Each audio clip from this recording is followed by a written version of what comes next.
Money Report conversa agora com o advogado Rodrigo Quano, da área de corporate do escritório Reis Advogados.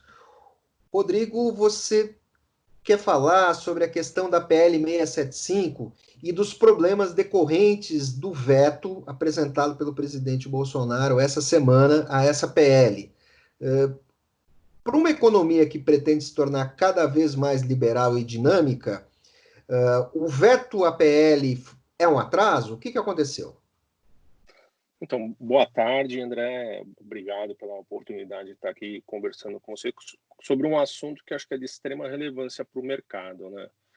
Para o mercado financeiro. Realmente, no final do mês, nós tivemos o veto do presidente Bolsonaro com relação ao projeto 675. Esse projeto ele iniciou na Câmara dos Deputados e ele previa uma suspensão por 90 dias da inclusão de novos inscritos nos cadastros negativos, né, nos órgãos de proteção ao crédito. Posteriormente, esse projeto foi para o Senado, ele teve uma alteração no Senado, onde se permitiu que esses dados fossem coletados, mas ficassem num cadastro apartado, e proibiu, nessa alteração que ocorreu no Senado, a propositura de ações objetivando recuperações de crédito. Isso foi para a sanção presidencial e o Bolsonaro, o presidente, né, ele acabou vetando integralmente esse projeto em razão da insegurança jurídica e do reflexo que ele poderia ter no mercado de crédito como um todo, né?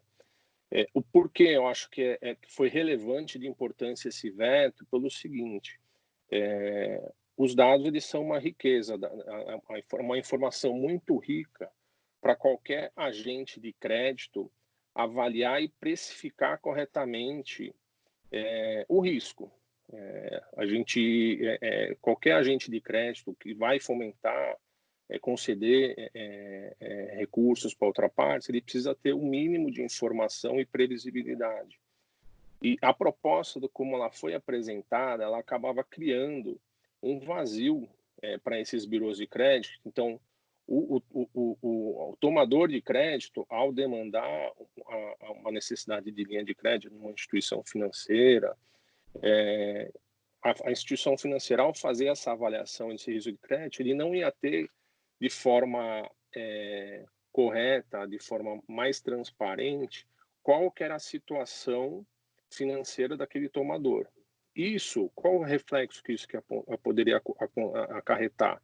Uma retração no crédito, porque a instituição, ela não tendo previsibilidade de qual é o risco dela, ela pode retrair o crédito e, eventualmente, aumentar o custo de crédito para aqueles que precisam tomar.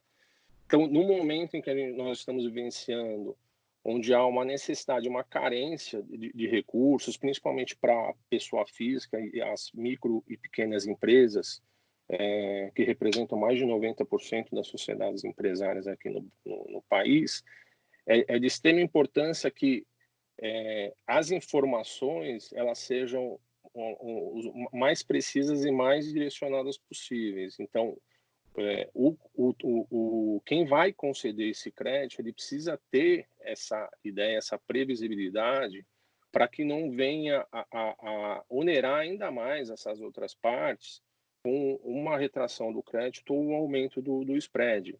Quando a gente avalia até as razões do veto, há uma informação de que a potencialidade dessa medida em prejudicar o mercado de crédito e a eficiência nos sistemas de registro, com limitação da capacidade da análise do risco de crédito dos tomadores de maneira precisa, e isso vai, obviamente, desaguar no aumento na restrição do crédito. Essa discussão do credit scoring já é uma discussão antiga, é algo que surgiu nos Estados Unidos, né? E nós trouxemos aqui para o Brasil esse conceito, e ele tem o objetivo desse serviço gerar uma proximidade, uma confiança, ele trazer quais são os hábitos financeiros de quem solicita um crédito ou empréstimo, ter essa previsibilidade, qual que é o risco daquela pessoa que solicita o crédito, que ela possa vir a defaultar e trazer um risco para quem emprestou, evitar também o superendividamento, porque se os birôs eles não têm essa informação precisa e correta e atualizada, muitas vezes a quem está tomando o crédito já está endividado, vai aumentar o endividamento dele e, consequentemente, a capacidade de pagamento dele vai estar prejudicada. Então, na visão de quem olha na concessão do crédito, foi uma medida prudente, entendo, do governo a vetar esse projeto por trazer esse risco de falta de previsibilidade, né? E um risco de superendividamento de uma população que já está com a capacidade de pagamento bem comprometida. Rodrigo, me diz uma coisa. Você participa de discussões no âmbito do Instituto dos Advogados, em eventos, em grupos, em fóruns da FEBRABAN.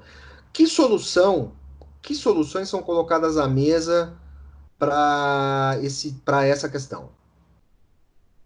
Acho que as soluções é ter essa informação adequada, né? Por isso que é importante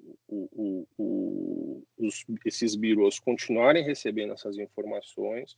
A FEBRABAN, inclusive, numa iniciativa nada relacionada ao governo, mas junto com a Associação Nacional dos Birôs de Crédito, eles decidiram suspender durante um período por 45 dias o prazo para novas negativações, isso justamente para propiciar que as partes, credor e devedor, conseguissem uma negociação para tentar sanar aquela dívida, né?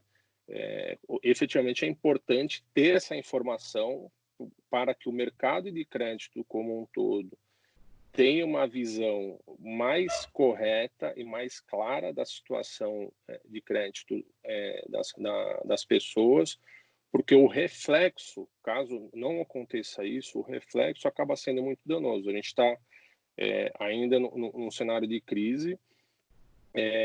Espero que nós possamos sair logo desse cenário, mas assim, ao sair, o mercado, todo mundo vai precisar de fomento para retomar suas atividades.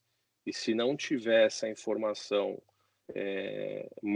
de forma adequada, clara e precisa, o impacto que pode ter no mercado de crédito é uma retração. Então, na minha opinião, eu acho que foi providencial o veto e é necessário, assim, o que eu vejo como uma atitude positiva a se buscar nesse período manter essas informações e as partes buscarem meios alternativos de solução desses conflitos. Então, o devedor e o credor se aproximarem, buscarem uma equalização desse endividamento, uma renegociação, e é algo que tem sido feito assim um volume relevante, né? Se você observar os números, a FEBRABAN divulgou, foram mais de 200 milhões de negociações que foram realizadas pelos bancos, né? Então, acho que todos estão sensíveis nesse momento que nós estamos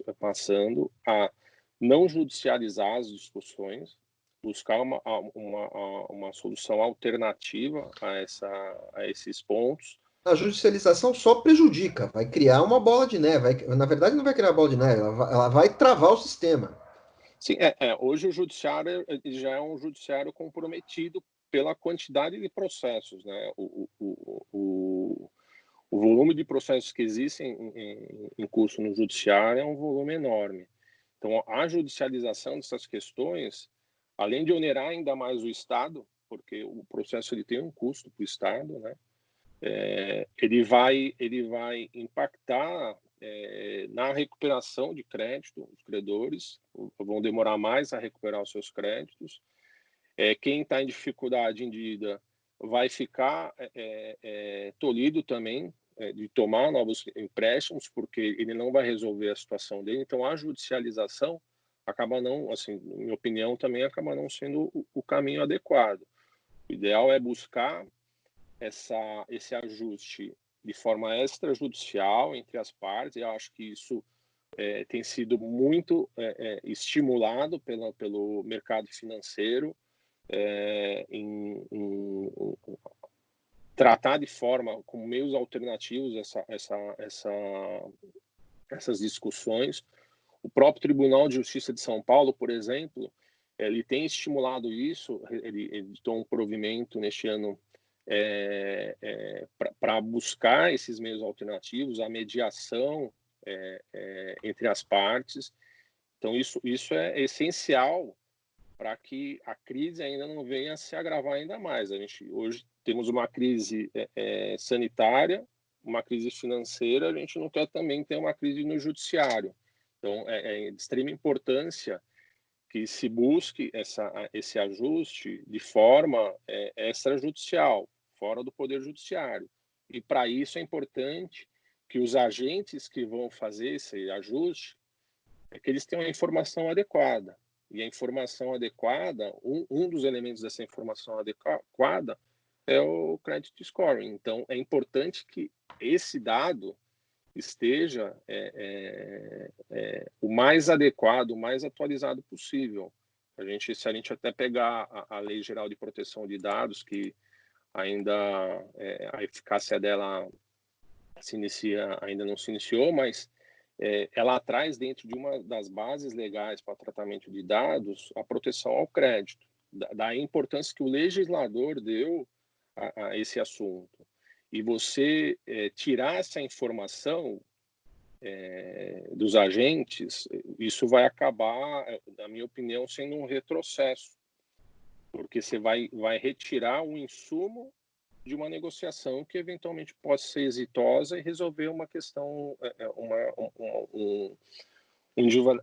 uma discussão que endividamento, uma renegociação, se o credor de uma ponta ele não tem informação. Essa assimetria, ela é extremamente, na minha opinião, extremamente prejudicial para o mercado.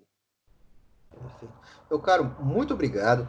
Money Report conversou agora com Rodrigo Como, advogado da área de corporate do escritório Reis Advogados, que nos contou, fez uma análise sobre a questão da PL 675. Rodrigo, muito obrigado. Obrigado, boa tarde, André.